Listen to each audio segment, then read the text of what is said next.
നമസ്കാരം. പൾസ് ചാനലിലെ പുതിയൊരു എപ്പിസോഡിലേക്ക് ഏവർക്കും സ്വാഗതം. ഞാൻ ഡോക്ടർ കിരൺ, പീഡിയാട്രിഷ്യനാണ്.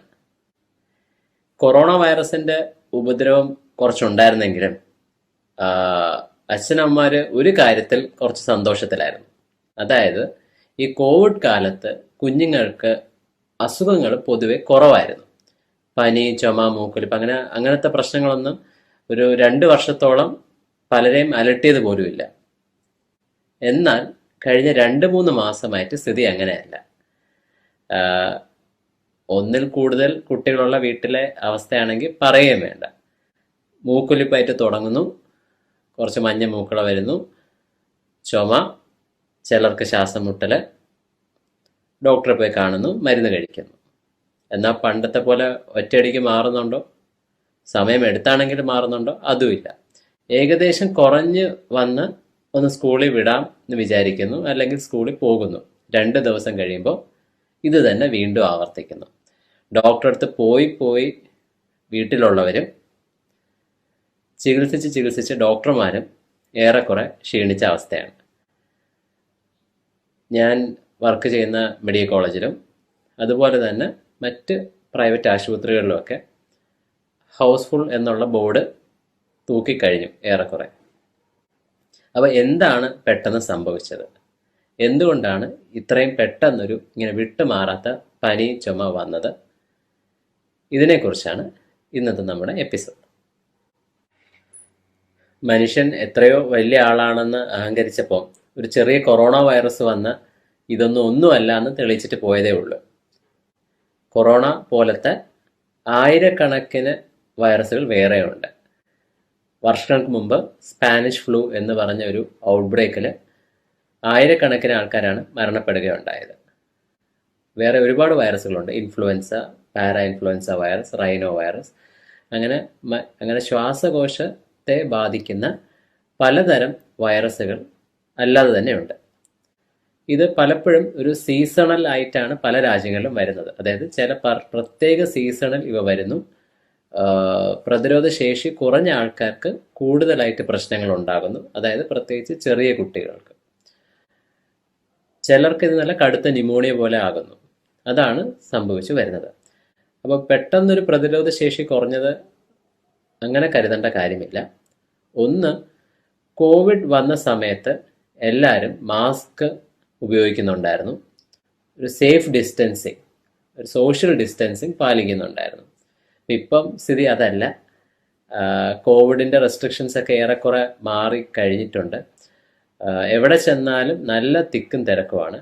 അപ്പം സോഷ്യൽ ഡിസ്റ്റൻസിനെ പറ്റി നമ്മൾ അതിനെപ്പറ്റി ആലോചിക്കേ വേണ്ട. എന്നാൽ മാസ്ക് എങ്കിലും ഒരുവിധം ഉപയോഗിക്കുമോ എന്ന് നോക്കിക്കഴിഞ്ഞാൽ അതും അങ്ങനെ ആരും ഉപയോഗിക്കുന്നില്ല. സ്വാഭാവികമായും ഒരു വൈറസ് വരുമ്പോഴത്തേക്ക് ഒരാളിൽ നിന്ന് തന്നെ പെട്ടെന്ന് തന്നെ മറ്റാൾക്കാരിലേക്ക് പകരാനുള്ള സാധ്യതയും ഇതിനകത്ത് വരുന്നുണ്ട്. 2 വർഷം വീട്ടിനകത്ത് കഴിഞ്ഞ പോലെയല്ല. ഇപ്പം സ്കൂളിലും കൂടെ ഉള്ള കൂട്ടുകാരുമായിട്ട് അടുത്ത് ഇടപഴകുന്നുണ്ട്. മാസ്കിൻ്റെ ഒരു പ്രതിരോധ വലയം നമ്മുടെ കുഞ്ഞുങ്ങളെ രക്ഷിക്കുന്നില്ല. അപ്പം അതുകൊണ്ട് തന്നെ കൂടെയുള്ള ഈ വൈറസിൻ്റെ ആക്രമണം ഉണ്ടാകുന്നു. അപ്പം ഡോക്ടർമാരടുത്ത് ചെല്ലുമ്പോൾ ഒന്ന് മനസ്സിലാക്കേണ്ട കാര്യം, വൈറസ് കാരണം ഉണ്ടാകുന്ന ചെറിയ രോഗലക്ഷണങ്ങളൊക്കെ സെൽഫ് റിസോൾവിങ് ആണ്, തനിയെ തന്നെ മാറും. നമ്മൾ ശരീരത്തെ ഒന്ന് സപ്പോർട്ട് ചെയ്ത് കൊടുത്താൽ മാത്രം മതിയാകും. ഒരല്പം മൂക്കൊലിച്ചെന്ന് കരുതിയിട്ടോ, അല്ലെങ്കിൽ മൂക്കൊലിക്കുമ്പോൾ മൂക്കളയിൽ ഇത്തിരി മഞ്ഞ നിറം കണ്ടെന്നോ കരുതി ഒരു ചെറിയ ചുമ കേട്ട ഉടനെ ഇത് കൂടാതിരിക്കട്ടെ എന്ന് കരുതി ഡോക്ടറെ ചെന്ന് കാണേണ്ട ആവശ്യമില്ല. നമുക്ക് വീട്ടിൽ തന്നെ ചെയ്യാവുന്ന ചില കാര്യങ്ങൾ, ചൂടോട് പണ്ടുള്ളവർ ചെയ്യുന്ന ചെറിയ പനം കൽക്കണ്ടം, അല്ലെങ്കിൽ തൊണ്ടയ്ക്ക് ആശ്വാസം കിട്ടുന്ന രീതിയിൽ ചൂടുവെള്ളം, അതുപോലെ ഹോം റെമഡീസ്, തേനൊക്കെ പണ്ട് കൊടുക്കുന്ന പോലെ ചില ഹോം റെമഡീസ് ഒക്കെ കൊടുത്താൽ മതിയാകും. മൂക്കടപ്പുണ്ടെങ്കിൽ അല്പം ഒരു മൂക്കിലൊഴിക്കുന്ന സലൈൻ നേസൽ ഡ്രോപ്സ് പലരുടെയും കയ്യിൽ കാണും.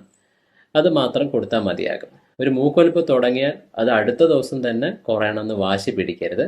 സാധാരണഗതിയിൽ ചിലർക്ക് ഒരു 7 ദിവസം ഒക്കെ വരെ കുറഞ്ഞത് ഇതുപോലത്തേക്കുള്ള ചെറിയ രോഗലക്ഷണങ്ങൾ കാണാം. അതുപോലെ തന്നെ വൈറസ് കാരണം ഉണ്ടാകുന്ന അസുഖങ്ങളെ, കുട്ടികളിൽ ഉണ്ടാകുന്ന നല്ലൊരു ശതമാനം, ഭൂരിഭാഗം അസുഖങ്ങളും വൈറസ് കൊണ്ടാണ്. അവയിലൊന്നും തന്നെ ആൻറ്റിബയോട്ടിക് ഫലപ്രദമല്ല.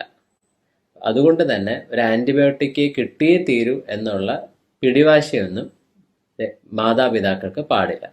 ഡോക്ടർ പീഡിയാട്രിഷ്യൻ പരിശോധിച്ചതിന് ശേഷം ആൻറ്റിബയോട്ടിക് ആവശ്യമുള്ളതാണെങ്കിൽ നിങ്ങൾക്കത് പ്രിസ്ക്രൈബ് ചെയ്ത് തരും.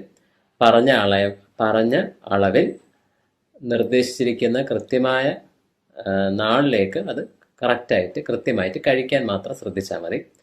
അതിന് പകരം എല്ലാ അസുഖത്തിനും ഡോക്ടറെ പോയി കണ്ട്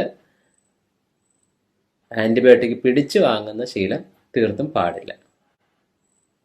അപ്പോൾ നമുക്കിത് എങ്ങനെ പ്രതിരോധിക്കാം? അല്ലെങ്കിൽ നമ്മൾ ഇങ്ങനെ വൈറസിൻ്റെ ആക്രമണം നിർത്താതെ ഒരു സൈഡിൽ നിന്നുണ്ട്. അപ്പോൾ നമ്മുടെ കുഞ്ഞുങ്ങളെ എങ്ങനെ സംരക്ഷിക്കാം എന്ന് ചോദിച്ചാൽ, ഒന്ന്, നേരത്തെ നമ്മൾ ചെയ്തുകൊണ്ടിരുന്ന 2 നല്ല ശീലങ്ങളുണ്ടായിരുന്നു. ഒന്ന് മാസ്ക്, 2 സോഷ്യൽ ഡിസ്റ്റൻസിങ്. അതിനോടൊപ്പം മൂന്നാമതായിട്ട് ഇടയ്ക്കിടയ്ക്ക് സോപ്പിട്ട് കൈ നന്നായിട്ട് കഴുകുക. പുറത്തൊക്കെ പോയി വന്നാൽ നമ്മുടെ കണ്ണിലും മൂക്കിലൊക്കെ തൊടുന്നതിന് മുമ്പ് സോപ്പിട്ട് നന്നായിട്ട് കഴുകാനും കൂടെ ഉള്ള ശീലം നമ്മുടെ കുഞ്ഞുങ്ങളെ ശീലിപ്പിക്കണം. അതുകൂടാതെ നല്ല ന്യൂട്രീഷ്യസ് ആയിട്ടുള്ള ഡയറ്റ്, അതായത് നല്ല പോഷകാഹാരങ്ങൾ കുട്ടികൾക്ക് കൊടുക്കുക. നല്ല ഭക്ഷണത്തിൽ നിന്ന് ശരീരത്തിന് ആവശ്യമായ പ്രതിരോധ ശേഷിയും വരും. അതിനങ്ങനെ പ്രത്യേകിച്ച് ഒരു സ്പെഷ്യൽ ഡയറ്റിൻ്റെ ആവശ്യമില്ല. നമ്മൾ മുൻപ് എപ്പിസോഡുകളിൽ സൂചിപ്പിച്ചിട്ടുള്ളതുപോലെ ശരീരത്തിന് ആവശ്യമായ എല്ലാ കാര്യങ്ങളും, അതായത് അന്നജം, മാംസ്യം, അതായത് കാർബോഹൈഡ്രേറ്റ്, പ്രോട്ടീൻ, മറ്റ് ധാതു ലവണങ്ങൾ, വൈറ്റമിൻസും മിനറൽസും ഒക്കെ അടങ്ങിയിട്ടുള്ള ഒരു പോഷക സമ്പുഷ്ടമായ ഒരു ആഹാരം മാത്രം കൊടുത്താൽ മതി. സാധാരണ രീതിയിൽ മൾട്ടി വൈറ്റമിൻ സിറപ്പുകളുടെയോ പരസ്യത്തിൽ കാണുന്ന പോലെ ഉള്ള വൈറ്റമിൻ ഡ്രിങ്കുകളുടെയോ പൊടികളുടെയോ ഒക്കെ ആവശ്യമില്ല. സാധാരണ രീതിയിൽ ഒരു നല്ല രീതിയിലുള്ളൊരു സമ്പുഷ്ടമായ ഒരു ആഹാരം കൊടുക്കുന്നതിൽ നിന്ന് തന്നെ ശരീരത്തിന് വേണ്ട ന്യൂട്രിയൻസ് അതിൽ നിന്ന് തന്നെ നമുക്ക് കിട്ടും. പിന്നെ പറയേണ്ട ഒരു കാര്യം, ചില കുഞ്ഞുങ്ങൾക്ക് കുറച്ച് ക്രോണിക് ആയിട്ടുള്ള ഒരു അസുഖങ്ങളുണ്ടാകും. അതായത് ദീർഘനാളായിട്ട് നിലനിൽക്കുന്ന ശ്വാസകോശ സംബന്ധമായിട്ടുള്ളതോ ഹൃദയ സംബന്ധമായിട്ടുള്ളതോ ആയിട്ടുള്ള അസുഖങ്ങളുള്ള കുട്ടികളുണ്ടാവും. ചില കുഞ്ഞുങ്ങൾ ജനിച്ച സമയത്ത് വളരെ പ്രീടേം ആയിരിക്കും. തൂക്കം കുറഞ്ഞ രീതിയിലോ അല്ലെങ്കിൽ മാസം തികയാതെ പ്രസവിച്ചിട്ടുള്ള കുട്ടികളൊക്കെ ഉണ്ടായിരിക്കും. അപ്പം അങ്ങനെയുള്ള കുട്ടികൾക്ക് ഇതുപോലത്തെയുള്ള വൈറൽ ഇൻഫെക്ഷൻ വരുമ്പോൾ മറ്റുള്ളവരെക്കാട്ടിലും സീരിയസ് ആയിട്ട് പോകാനുള്ള സാധ്യതയുണ്ട്. അപ്പം അങ്ങനെയുള്ളവർക്ക് നമുക്ക് ഇൻഫ്ലുവൻസ വാക്സിൻ ലഭ്യമാണ്. 2-3 തരത്തിലുള്ള ഇൻഫ്ലുവൻസ വാക്സിൻ വിപണിയിൽ ലഭ്യമാണ്. അപ്പോൾ ഇതുപോലെ ഉള്ള ഒരു റിസ്ക് ഉള്ള കുട്ടികൾ എത്രയും പെട്ടെന്ന് പീഡിയാട്രിഷനെ കണ്ട് അവരെ ഇവാലുവേറ്റ് ചെയ്തിട്ട് ആവശ്യമാണെങ്കിൽ ഒരു ഇൻഫ്ലുവൻസ വാക്സിൻ എടുക്കുന്നത് ഉത്തമമായിരിക്കും. അത് ഒരിക്കൽ എടുത്താൽ പോരാ, ഒരു സീസൺ കഴിയുമ്പോൾ അത് ഇയർലി നമുക്ക് അപ്ഡേറ്റ് ചെയ്ത് പുതിയ വാക്സിൻ ഓരോ വർഷം തോറും ഈ വാക്സിൻ എടുക്കേണ്ടതായിട്ടുള്ള ആവശ്യമുണ്ടാകും. അതിൽ നിന്ന് ഒരു പരിധി വരെയുള്ള സംരക്ഷണം ഉണ്ടായിരിക്കും. എല്ലാവർക്കും നല്ല ആരോഗ്യം ആശംസിച്ചുകൊണ്ട് ഈ എപ്പിസോഡ് നിർത്തുന്നു. നിങ്ങളുടെ സംശയങ്ങൾ ചോദിക്കാം, വിലയേറെ അഭിപ്രായങ്ങൾ രേഖപ്പെടുത്തുക. ചാനലിനെ തുടർന്നും സപ്പോർട്ട് ചെയ്യുക. നന്ദി.